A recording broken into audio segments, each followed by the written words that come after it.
నమస్కారం వార్తలకు స్వాగతం. ముందుగా ముఖ్యాంశాలు.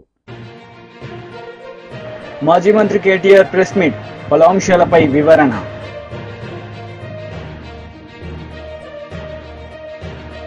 TDP leader Varla Ramaiah press meet, పలు అంశాలపై వివరణ.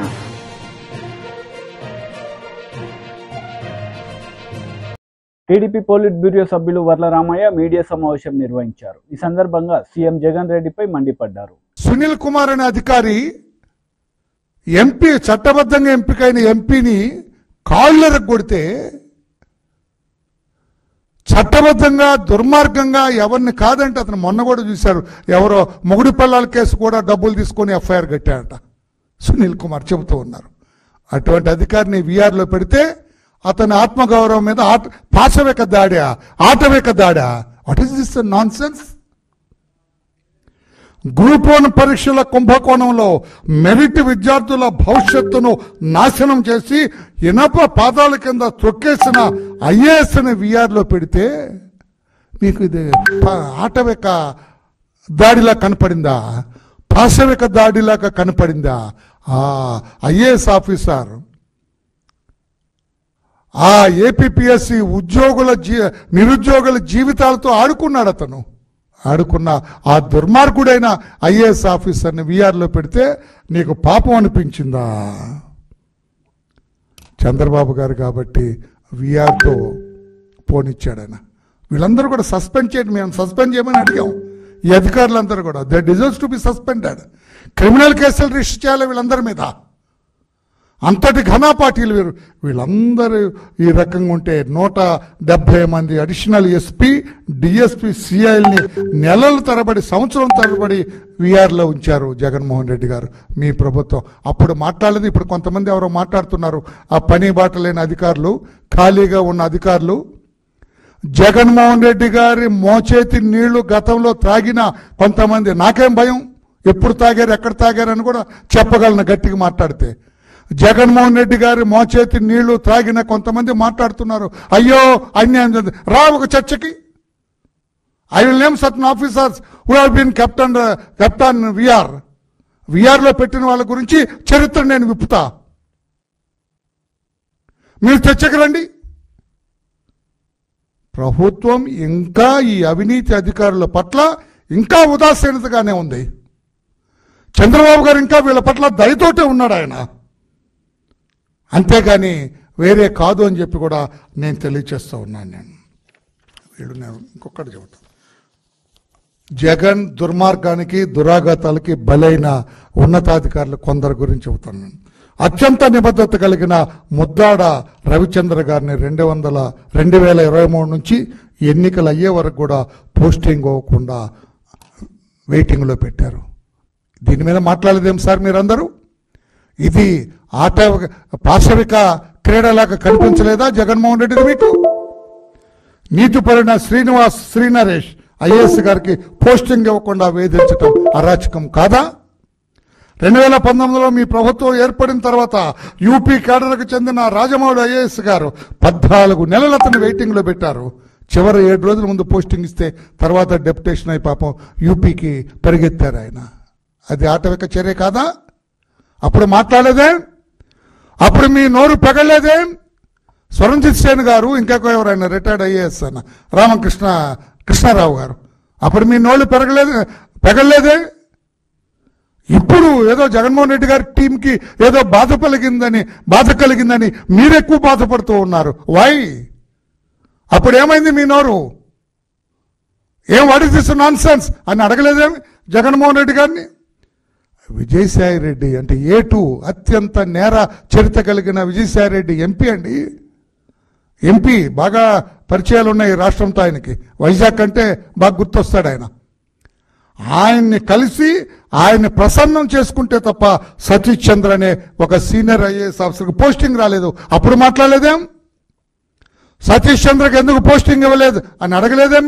మాజీ మంత్రి కేటీఆర్ మీడియా సమావేశం నిర్వహించారు. ఈ సందర్భంగా పలు అంశాలపై ఆయన మాట్లాడారు. దాని నుంచి అటెన్షన్ డైవర్ట్ చేయడానికి ఇవాళ ఈ రకమైన విన్యాసాలు చేస్తున్నారని నేను అనుకుంటా ఉన్నా. రేవంత్ రెడ్డి కాంగ్రెస్ పార్టీ చెప్పిన ఈ రుణమాఫీ ఏదైతే ఉందో ఇది స్వతంత్ర భారత చరిత్రలోనే అతి పెద్ద ద్రోహం రైతులకి. మేనిఫెస్టోలో మాట ఇచ్చి డిసెంబర్ 9 నాడే 2 లక్షల రుణమాఫీ అని చెప్పి చేసిన అతి పెద్ద మోసం ఈ రుణమాఫీ. ఒక దారుణమైన దగ, ఒక మాయ. రైతన్నలతో ఒక క్రూరమైన పరిహాసం ఆడిన మరి పరిస్థితి ఈరోజు కాంగ్రెస్ పార్టీది. ఒక మాటలో చెప్పాలంటే అడ్డగోలు ఆంక్షలు, అర్థం లేని షరతులు, కొర్రీలు, కూతలు, కోతలు, మొత్తంగా చెప్పినట్టయితే అన్నదాతలను నిండా ముంచిన పరిస్థితి ఈ రుణమాఫీ ద్వారా. అర్హులైన ఎన్నికలకు ముందేం చెప్పారు? డిసెంబర్ 9 నాడు వీడియో మీరు అందరూ చూసే ఉంటారు, మళ్ళీ చూపెట్టి నేను మీకు బోర్ చేయను, సోషల్ మీడియా అంతా తెలుసు. డిసెంబర్ 9 నాడు ఒకటే రోజు ఒకటే సంతకంతో అర్జెంటుగా 2 లక్షల రుణమాఫీ చేస్తా అని చెప్పింది రేవంత్ రెడ్డి. ఒకే సంతకంతో, సింగిల్ స్ట్రోక్లో. రెండో మాట ఏమన్నారు ఆయన? నిన్న మొన్నటిదాకా కేసీఆర్ గారు ₹1,00,000 రుణమాఫీ ఏదైతే చేసినారో ఆ రుణమాఫీ పొందిన వాళ్ళు కూడా మీరు అర్జెంటుగా బ్యాంకుకు పోండి, వెంటనే 2 లక్షలు తెచ్చుకోండి, నేను వస్తున్నా, డిసెంబర్ 9 నాడు రుణమాఫీ చేస్తున్నా అని చెప్పిందే రేవంత్ రెడ్డి గారు. అయితే ఈ 2 లక్షల రుణమాఫీ అనే మాట వచ్చినప్పుడు చాలామంది మిత్రులు, రైతులు కానీ, జర్నలిస్టులు కానీ చాలామంది ఆలోచన చేసినారు, 2 లక్షల రుణమాఫీ అంటే ఎంత అవుతుంది, ఎంత అవుతుంది అన్నప్పుడు ఇదే రేవంత్ రెడ్డి గారు చెప్పారు. అది కూడా వీడియో ఉంది, మీకు కావాలంటే ప్లే చేస్తా. 40,000 కోట్ల రూపాయలు. ఏ పాటిదయా 40,000 కోట్లు? ఒక్క సంవత్సరం నేను కడుపు కట్టుకుంటే చాలు 40,000 కోట్లు అనాయాసంగా కట్టేస్తా. ఇది ఆయన నోట్లోంచి వచ్చిన మాట, కావాలంటే మీకు ప్లే చేసి చూపెడతా. ఒక్క సంవత్సరం నేను కడుపు కట్టుకుంటే, అవినీతికి పాల్పడకపోతే, ఆయన అన్నమాట రేవంత్ రెడ్డి, మీకు పంపిస్తా కావాలంటే అందరికీ. ఒక్క సంవత్సరం కడుపు కట్టుకుంటే 40,000 కోట్లు అట్ట కట్టేయచ్చు అనాయాసంగా. ఇది ఆయన చెప్పిన మాట. దాని పర్యవసానంగా పేపర్లు రాసింది ఆనాడు. ఏం రాశారు? ఇది సాక్షి పత్రిక. 40,000 కోట్ల రూపాయలతో రుణమాఫీ. ఎట్లా వచ్చారు ఈ అంచనాకు? రేవంత్ రెడ్డి గారు ఏ రోజైతే చెప్పారో ఒక సంవత్సరం కడుపు కట్టుకుంటే 40,000 కోట్ల రుణమాఫీ ఈజీగా చేయొచ్చు అని చెప్పిండో, ఇక ఇది 40,000 కోట్ల లెక్క. ఎట్లొచ్చిండ్రా లెక్కకి? సీఎం చెప్పారు, మొత్తంగా ఎన్నికల వేళ ఏమేం చెప్పిండ్రో అవన్నీ లెక్కలేసి చాలా వివరంగా క్రోడీకరించి పెట్టిండ్రు 40,000 కోట్లను. సరే, మరొక పత్రిక ఏం చేసింది? 40,000 కాదు 35,000 కోట్లు అవుతుంది అని చెప్పి ఈనాడు పత్రిక. ఇక్కడ సాక్షి రాస్తే మళ్ళీ సాక్షి రాసింది వాళ్ళకి ఏదో ఎజెండా ఉందంటారు, అందుకే ఈ పత్రిక కూడా వచ్చిన. ఈనాడు పత్రిక వీళ్ళేమన్నారు? 40,000 కాదు 35,000 కోట్లు అవుతుంది. 35,000 కోట్లు ఎట్లా? సో రేవంత్ చెప్పిందేమో 40,000 కోట్లని, దానికి ఆధారంగా ఒక పత్రిక రాస్తే తర్వాత 35,000 కోట్ల సేకరణ ఎట్లా అని చెప్పి కసరత్తు జరుగుతోంది అంటూ ఈనాడు పత్రిక. వైసీపీ లీడర్ మీడియా సమావేశం నిర్వహించారు. ఈ సందర్భంగా పలు అంశాలపై ఆయన మాట్లాడారు. కానీ ఏది కూడా ఈరోజు ప్రకటించలేకపోయాడు. ఈరోజు జగన్మోహన్ రెడ్డి గారి మీద మేము కక్ష కట్టాం, కక్షపూరితంగా వ్యవహరిస్తాం, రాజకీయ వేధింపులుంటాయి, కక్ష సాధింపులకు పాల్పడతాం అనేటువంటి పరోక్షంగా ప్రత్యక్షంగా సంకేతాలు ఇచ్చాడు తప్ప ప్రజలకు ఎటువంటి మేలు చేస్తాం అనేటువంటి దాఖలాలు లేవు. ఈరోజు నిన్ననే లోకేష్ ఒక ట్వీట్ కూడా చేశాడు. రెడ్ బుక్కి సంబంధించినటువంటి మేము రెడ్ బుక్ పాలనని అందిస్తాం, రెడ్ బుక్ పాలనకు కట్టుబడి ఉన్నాం, రెడ్ బుక్ రాజ్యాంగాన్ని అమలు చేస్తామని. ఈరోజు చంద్రబాబు నాయుడు దురదృష్టం, ఆయన ప్రసంగంలో కూడా ఆ రెడ్ బుక్ ఆదేశానుసారం మేము పనిచేస్తాము అనేటువంటి సంకేతాలు ఇవ్వడం, దాని గురించి మాట్లాడడం. ఈరోజు చంద్రబాబు నాయుడు ఒక మాట చెప్పాడు. మొన్నటి జరిగినటువంటి ఎన్నికల్లో ప్రజలు స్వాతంత్రాన్ని సంపాదించుకున్నారు అని చెప్పి మాట్లాడు. అంటే నువ్వు ఎన్నిసార్లు ఓడిపోయావు? అప్పుడు నీ నుంచి ప్రజలు స్వాతంత్రం సంపాదించుకున్నట్టు ఒప్పుకుంటున్నావా? అంటే నీ ఉద్దేశం ఎవరన్నా ఓడి నువ్వు గెలిస్తే మాత్రం ప్రజలు స్వాతంత్రం సాధించుకున్నట్టు, నీకు ఓటు వేయకుండా నిన్ను ఓడిస్తే మాత్రం అది ప్రజల దౌర్భాగ్యం అన్నట్టు. అంటే నీ పాలనను కోల్పోతే అది ప్రజల దౌర్భాగ్యం, నీకు పాలన అందిస్తే మాత్రం ప్రజల స్వాతంత్రం ద్వారా సాధించి నీకు పాలన అందించినట్టుగా భావించడం. కాబట్టి చంద్రబాబు నాయుడు అధికారంలోకి వచ్చిన తర్వాత స్వాతంత్రం పక్కన పెడితే ఎవరికి స్వాతంత్రం ఇచ్చావు నువ్వు?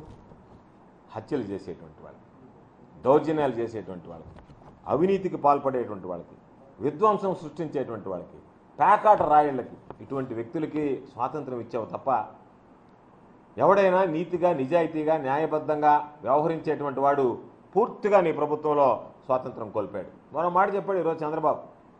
జగన్మోహన్ రెడ్డి గారు ఒక్క ఛాన్స్ అని అడిగారు, ఒక్క ఛాన్స్ ఇస్తే ఈ రాష్ట్రం ఈ విధంగా అయిందన్నాం. అవును, మేము గర్వంగా చెప్తున్నాం.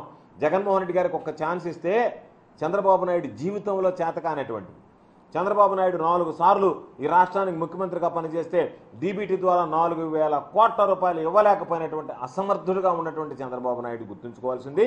జగన్మోహన్ రెడ్డి గారికి ఒక్క ఛాన్స్ ఇస్తే 2,71,000 కోట్ల రూపాయలు ఈరోజు డీబీటీ ద్వారా నేరుగా పారదర్శకంగా ఎవరికి సంబంధం లేకుండా ఈరోజు ప్రజలకు అందించేటువంటి కార్యక్రమానికి జగన్మోహన్ రెడ్డి గారు నాంది పలికాడు. అదేవిధంగా ఈరోజు అనేక రంగాలు, విద్యలో కానీ, వైద్యం కానీ, వ్యవసాయ రంగాలకు సంబంధించి కానీ ఎక్కడా ప్రజలు ఎటువంటి ఇబ్బందులు పడకూడదనేటువంటి ఆలోచన చేసి ఈరోజు ఆ రంగాలకు సంబంధించి అన్ని విధాలు కూడా అండగా నిలిచినటువంటి పరిస్థితి అని చెప్పి మీ అందరికీ సందర్భంగా గుర్తు చేస్తున్నాను. కాబట్టి ఇటువంటి పరిస్థితుల్లో చంద్రబాబు నాయుడు జీవితంలో జరగనటువంటి పనులు, చంద్రబాబు నాయుడు 4 సంవత్సరాలుగా ఉన్నప్పుడు కనీసం చంద్రబాబు నాయుడుకు గుర్తుకు రానటువంటి పనులు, చంద్రబాబు నాయుడు ఆలోచన కూడా చేయడానికి సాహసించినటువంటి పనులు జగన్మోహన్ రెడ్డి గారు ఈరోజు ప్రజలకు అండగా నిలిచి ప్రజలకు అనేక రకాలైనటువంటి అభివృద్ధి సంక్షేమ కార్యక్రమాలు అమలు చేయడం జరిగింది. ఈరోజు చంద్రబాబు నాయుడు టెర్రరిస్ట్ లాగా వ్యవహరించినారు, టెర్రరిజాన్ని గురించి మాట్లాడుతుంటే దొంగ అన్నట్టుగా ఈరోజు చంద్రబాబు నాయుడు టెర్రరిజం గురించి మాట్లాడుతున్నాడు. చంద్రబాబు నాయుడు నియంత పాలన గురించి మాట్లాడుతున్నాడు. చంద్రబాబు నాయుడు కన్నా నియంత, చంద్రబాబు నాయుడు కన్నా ఈరోజు టెర్రరిజం సృష్టించినటువంటి వాడు, టెర్రరిస్ట్ లాగా పరిపాలించినటువంటి వాడు ఆంధ్ర రాష్ట్ర చరిత్రలో బహుశా ఎవ్వరూ లేరు. గడిచినటువంటి ఎన్నికల ఫలితాలు ఒక్కసారి చూస్తే ఎన్నికల ఫలితాలు వచ్చిన రోజు నుంచే ఈరోజు టీడీపీకి సంబంధించినటువంటి వ్యక్తులు, తెలుగుదేశం పార్టీకి సంబంధించినటువంటి కార్యకర్తలు, గూండాలు ఈరోజు నేరుగా యథేచ్ఛగా ఎప్పుడు ప్రజలు కనీ విని ఎరుగని రీతిలో విధ్వంసం సృష్టించారు. ఎన్ని రకాలైనటువంటి దాడులు జరిగాయి, ఎన్ని రకాలైనటువంటి హత్యలు జరిగాయి, ఎన్ని రకాలైనటువంటి ఈరోజు జరగకూడనటువంటి అనేక కార్యక్రమాలు చోటు చేసుకున్నాయి. ఇవన్నీ ఒక్కసారి ఆలోచన చేస్తే బహుశా చంద్రబాబు నాయుడు కూడా ఒక్కసారి సిగ్గుపడాల్సినటువంటి పరిస్థితి ఏర్పడుతుంది. రాష్ట్రానికి ఒక పెద్దలాగా వ్యవహరించాల్సినటువంటి వాడు, ఏదన్నా పొరపాటు జరిగితే వాటిని నియంత్రించాల్సినటువంటి వాడు, నియంత్రించగలిగేటువంటి స్థానంలో ఉన్నటువంటి వాడు ఒక ముఠా నాయకుడిగా వ్యవహరిస్తే ఏ విధంగా ఉంటుందనేటువంటిది ఈరోజు రాష్ట్రంలో చంద్రబాబు నాయుడు ముఖ్యమంత్రిగా పనిచేస్తున్నాడా, ముఠా నాయకుడిగా వ్యవహరిస్తున్నాడా అనేటువంటిది ఈరోజు ప్రజలే ఈరోజు అర్థం చేసుకునేటువంటి పరిస్థితి అని చెప్పి ఈ సందర్భంగా తెలియజేస్తున్నారు. చంద్రబాబు నాయుడు చెప్పాడు, అమరావతిని పురిట్లోనే చంపేశారని చెప్పి. అమరావతిని అసలు పురిట్లో చంపేయడానికి కారకుడు ఎవరు, ఎక్కడ రాజధాని పెట్టాలనేటువంటి ఆలోచన చేసి నీ ధనదాహం కోసం నీవు ఎక్కడైతే రియల్ ఎస్టేట్ వ్యాపారం ద్వారా డబ్బు సంపాదనకు అనుకూలంగా ఉంటుందనేటువంటి ఆలోచనలో పడి ప్రజల శ్రేయస్సును విస్మరించి ఎక్కడ నీకు భూమి దొరుకుతుంది, ఎక్కడ నువ్వు రియల్ ఎస్టేట్ వ్యాపారాన్ని అభివృద్ధి చేసుకోగలవు, ఎక్కడ నువ్వు సంపాదించుకోగలవు అనేటువంటి దాని మీద దృష్టి పెట్టావు తప్ప ప్రజలకు సంబంధించి ప్రజా రాజధాని కావాలనేటువంటి దాని మీద దృష్టి పెట్టలేదు. దానివల్ల 5 సంవత్సరాలు నీ పరిపాలనలో మంచి స్థలం అంటే ప్రజలకు ఉపయోగకరమైనటువంటి స్థలం కన్నా నీ ఆదాయ మార్గాలకి ఏదైతే అనువుగా ఉంటుందనేటువంటి దాన్ని అన్వేషించి దానికి సంబంధించినటువంటి ఆ ప్రయత్నంలో జాప్యం చేసి అసలు రాజధాని అనేటువంటి దానిని రియల్ ఎస్టేట్ వ్యాపారానికి ఈరోజు ఉపయోగపడేటువంటి విధంగా తయారు చేసుకున్న తప్ప ప్రజల ఆకాంక్షలకు అనుగుణమైనటువంటి రాజధాని తీసుకురావాలనేటువంటి ఆలోచన నీలో కనిపించలేదు కాబట్టే రాజధాని విషయంలో జాప్యం జరిగింది. కాబట్టి అమరావతికి సంబంధించి పురిట్లో చంపేసింది ఎవరు అంటే ఆ ఆలోచన రాకముందే, దాన్ని రానివ్వకముందే నీ స్వార్థ ప్రయోజనాల కోసం రాష్ట్ర ప్రజల ప్రయోజనాలను తాకట్టు పెట్టావు కాబట్టే ఈరోజు బీజేపీ లీడర్ మీడియా సమావేశం నిర్వహించారు. ఈ సందర్భంగా పలు అంశాలపై ఆయన మాట్లాడారు.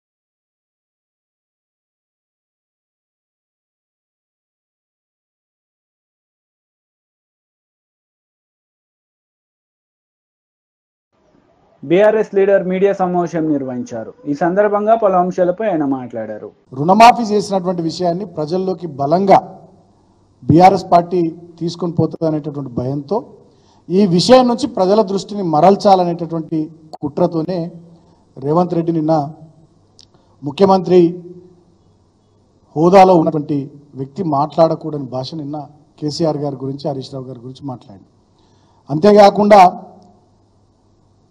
గతంలో యాసంగి సీజన్లో రైతు బంధు కొంతమందికి మాత్రమే ఇచ్చారు ఈ రాష్ట్రంలో. తర్వాత మొన్న వానాకాలం సీజన్లో రైతు భరోసా అసలు మొదలే పెట్టలేరు. తర్వాత నెక్స్ట్ యాసంగి సీజన్కి సంబంధించి కూడా రైతు భరోసా మొదలు పెట్టరు అన్నటువంటి గ్యారంటీ లేదు. కాబట్టి ఎక్కడ బీఆర్ఎస్ పార్టీ ప్రధాన ప్రతిపక్షంగా ఈ సందర్భంలో గతంలో నుంచి మేము మాట్లాడుతున్నాం, మళ్ళీ ఇప్పుడు కూడా చాలా బలంగా రైతుల పక్షాన రైతు భరోసా ఖచ్చితంగా తెలంగాణ రైతాంగానికి మీరు మాటిచ్చినట్టుగా, హామీ ఇచ్చినట్టుగా దాన్ని నెరవేర్చాలని చెప్పి మేము ఎక్కడ అడుగుతాము అనేటటువంటి దాంట్లో నుంచే నిన్న రేవంత్ రెడ్డి విషయాలన్నింటినీ డైవర్ట్ చేసి ఈ తిట్ల దండకాన్ని అందుకున్నాడు. సో ఇదొక స్ట్రాటజీతోని అటెన్షన్ డైవర్షన్ పాలిటిక్స్ ముఖ్యమంత్రి రేవంత్ రెడ్డి చేస్తూ ఉన్నాడు. ఫ్రస్ట్రేషన్లో మాట్లాడుతున్నాడు, ఆగమాగమై మాట్లాడుతున్నాడు. ఆయన భాష మీదనే, ఆయన తిట్ల మీదనే ప్రజలు చర్చించుకునేటట్టుగా, అసలు విషయాలు పక్కకు పోయి వెనుకకు పోయి ఈ తిట్ల గురించి మాట్లాడుకునేటట్టుగా, ఈ పరస్పర ఆరోపణలు ప్రత్యారోపణల గురించి తెలంగాణ సమాజం, మీడియా, సోషల్ మీడియాలో చర్చలు జరిగేటట్టుగా ఒక కుట్రపూరితంగా ఆయన చేసినటువంటి వ్యాఖ్యలు నిన్న. కాబట్టి డెఫినెట్గా నువ్వు ఎన్ని కుట్రలు చేసినా, ఎంత ఇష్టం వచ్చినట్టుగా నువ్వు మాట్లాడినా, రేవంత్ రెడ్డి నీ బండారం బయటపడ్డది. నీ చేతగానితనం, నీ దద్దమ్మతనం ఇవాళ తెలంగాణ రైతాంగానికి, తెలంగాణ సమాజానికి అర్థమైంది. మొత్తం రుణమాఫీ పేరిట తెలంగాణ రైతులను నువ్వు ఏ రకంగా దోకా చేసినావు, ఏ రకంగా దగా చేసినావు, ఏ రకంగా మోసం చేసినావు. ఇవాళ 15 ఆగస్టు నాటికే 2 లక్షల రూపాయల రుణమాఫీ మొత్తం తెలంగాణ రైతాంగానికి చేసేస్తామని చెప్పి అనేక రకాలుగా దాంట్లో కోతలు పెట్టి కేవలం కొద్ది మందికి చేసి మొత్తం చేసినా అని చెప్పి పేపర్ యాడ్లు ఇచ్చుకున్నప్పటికీ కూడా నేను నమ్మే పరిస్థితుల్లో తెలంగాణ సమాజం లేదు అని చెప్పి, ఒక మోసగాని చేతికి ఇవాళ రాష్ట్రం పోయిందని చెప్పి, ఒక ద్రోహుని చేతికి ఇవాళ రాష్ట్రం పోయిందని చెప్పి, ఒక దగాకోరు చేతికి, ఒక రైతు వ్యతిరేకి చేతికి ఇవాళ రాష్ట్రం పోయిందని చెప్పి తెలంగాణ సమాజం, తెలంగాణ రైతాంగం బాధపడే పరిస్థితి ఇవాళ తెలంగాణలో తీసుకొచ్చినావు. సో దాని నుండి నువ్వు తప్పించుకోవడానికి కేసీఆర్ గారిని పట్టుకొని, హరీష్ రావు గారిని పట్టుకొని ఇష్టం వచ్చినట్టుగా మాట్లాడుతున్నావు.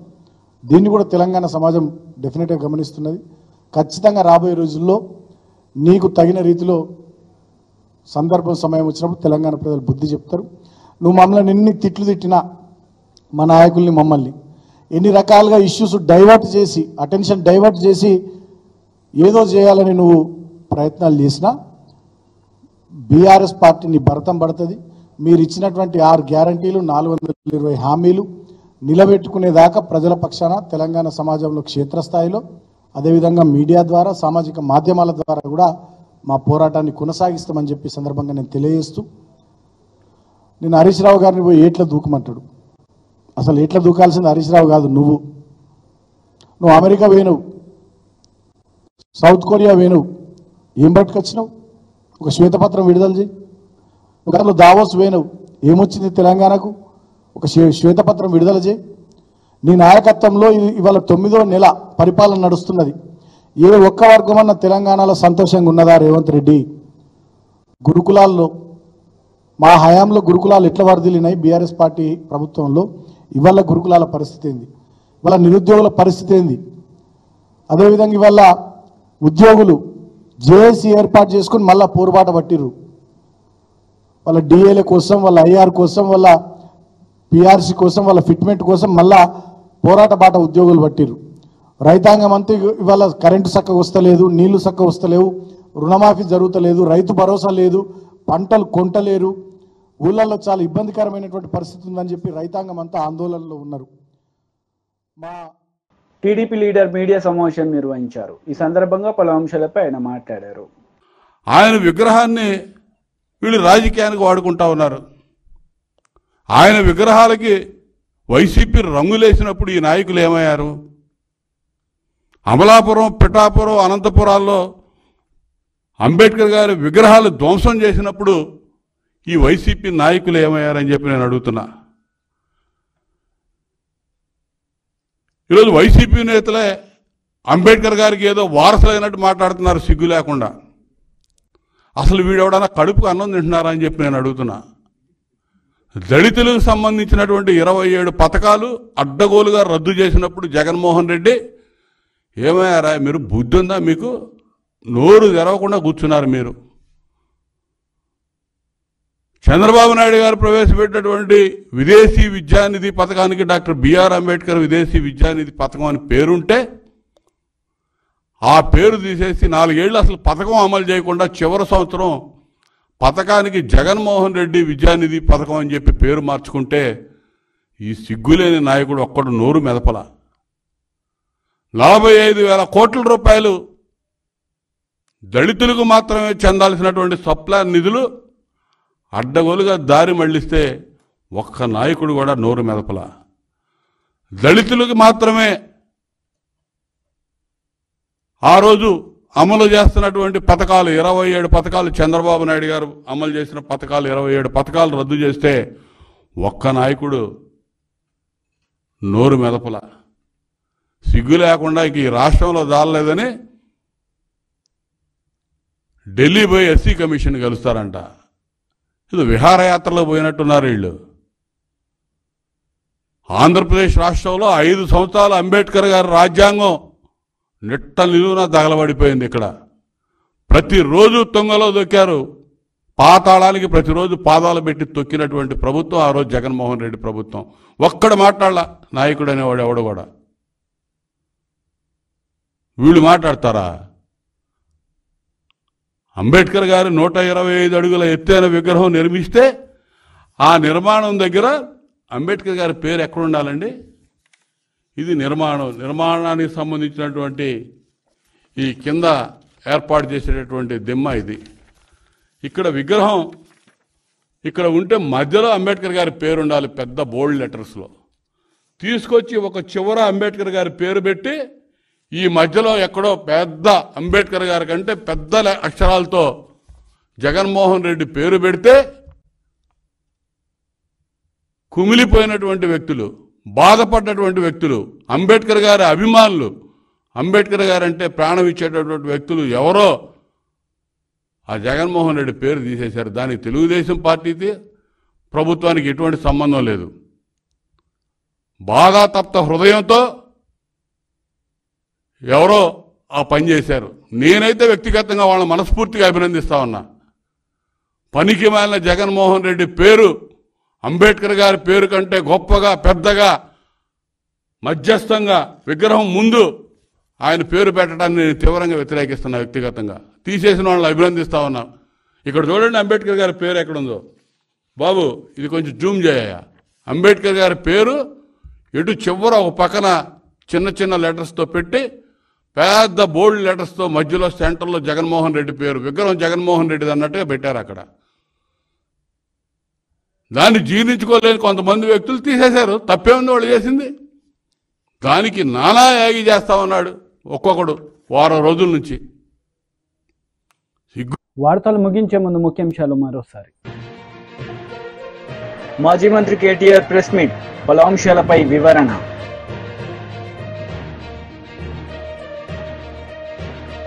TDP leader Varla Ramaiah press meet, పలు అంశాలపై వివరణ.